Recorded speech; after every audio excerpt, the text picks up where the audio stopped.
Welcome to I dream. నేను దేశ్రీ. Present మనతో పాటు స్టూడియోలో అడ్వకేట్ నాగేశ్వరరావు పూజారి గారు ఉన్నారు. మాట్లాడదాం. Hello sir. హలో అండి.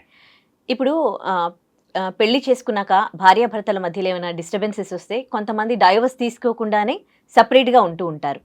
అట్లా సపరేట్గా ఉండి ఒక 10 years అయింది అనుకోండి, ఆ తర్వాత వాళ్ళని కోర్టు భార్యాభర్తల్లాగా పరిగణిస్తుందా? చట్టపరమైన సమస్యలు ఏమైనా వస్తాయా వీళ్ళకి? ఒక్కసారి పెళ్ళైన తర్వాత లీగల్గా పెళ్ళైన తర్వాత వాళ్ళు ఎన్ని సంవత్సరాలు విడిగా ఉన్నా కూడా వాళ్ళిద్దరు భార్యాభర్తలే. దానికి ఏం టైం లిమిటేషన్ ఏం లేదు. ఓకే. ఇంతకాలం ఉంటే వాళ్ళు భార్యాభర్తలు కారు అని చెప్పడానికి టైం లిమిటేషన్ ఏం లేదు. ఓకే. సో చాలామంది ఏమనుకుంటున్నట్టు ఏంటంటే మేము 5 సంవత్సరాలు విడిపోయి 10 సంవత్సరాలు విడిపోయి కాబట్టి మేము వేరే పెళ్లి చేసుకోవచ్చు అని అనుకుంటారు చాలామంది. అట్లా కాదు.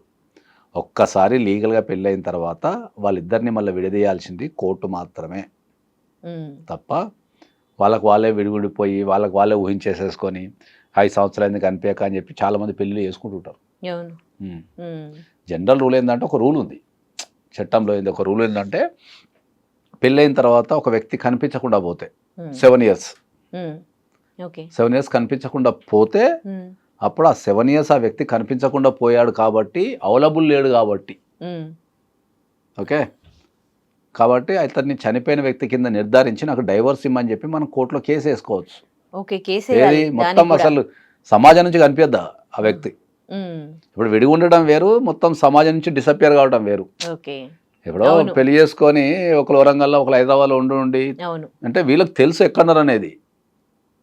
ఓకే. కానీ మొత్తం అసలు తెలియకుండా ఉండాలంటే ఏం చేయాలి మనం? అప్పుడు ఫస్ట్ వాళ్ళు వెళ్ళంగానే ఎఫ్ఐఆర్ చేయాలి, దాంట్లో రకరకాల హైబియస్ కార్పస్ వేయాలి, ఇట్లా రకరకాల ప్రయత్నాలని చేసి పేపర్ ప్రకటనలు అవన్నీ ఇచ్చి ఓహో నేను ఒక 7 సంవత్సరాల నుంచి ఇగో ఈ వ్యక్తి కోసం తిరుగుతున్నా, నాకు ఎక్కడ దొరుకుతం లేరు కాబట్టి 7 సంవత్సరాలు దాటిపోయింది కాబట్టి నాకు డైవర్స్ ఇవ్వండి అని చెప్పి అప్లై చేసుకోవచ్చు.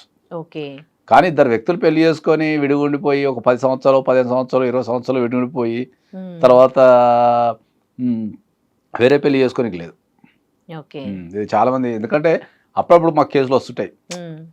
సార్ మేము పెళ్లి చేసుకొని విడిపోయి 10 years అయింది సార్, ఆమె ఎట్లా రావట్లేదు కానీ నేను వేరే పెళ్లి చేసుకున్నా సార్, వేరే పెళ్లి చేసుకుని ఒక అమ్మాయి పుట్టగానే ఆమె దిగింది సార్ అంట. అట్టెట్లా వ్యాలిడ్ సార్ ఇది? నేను ఆల్రెడీ 10 సంవత్సరాలు అయిపోయింది కానీ నా జీవితం అంతా ఖరాబ్ చేసుకోవాలన్నా సార్ అంటారు. సో ఒక వ్యక్తి విడిపోయి నీతో దూరంగా ఉన్నప్పుడు ఆ రిలేషన్షిప్ అనేది వర్కౌట్ కాదు కాబట్టి ఆ గ్రౌండ్ మీద నువ్వు డైవర్స్ అప్లై చేసుకో. నువ్వేం చేస్తావు? డైవర్స్ అప్లై చేసుకోకుండా నీ పని నువ్వు చేస్తావు, తర్వాత 5 సంవత్సరాలకో 10 సంవత్సరాలకో ఇంకో దొరికిన కానీ పెళ్లి చేసుకుంటావు. అది ఇన్వాలిడ్. కాబట్టి ఒక వ్యక్తి అఫీషియల్గా డైవర్స్ తీసుకుంటేనే వాళ్ళు ఇంకో పెళ్లి చేసుకునే అవకాశం ఉంటుంది. అఫీషియల్గా డైవర్స్ తీసుకోకుండా వాళ్ళు ఎంత కాలం విడిగా ఉన్నా కూడా వాళ్ళిద్దరు భార్యాభర్తలే తప్ప వాళ్ళని ఏదో ఇంతకాలం విడిగా ఉండటం వల్ల వాళ్ళిద్దరికీ డైవర్స్ అయిపోయిందని డిఫాల్ట్గా ఎక్కడ ఏ చట్టంలో రాసలేదు. కాబట్టి మీరు విడిగా ఉన్నంత మాత్రాన మీరు డైవర్స్ అయినట్టు కాదనేది గమనించాలి. Thank you. రైట్.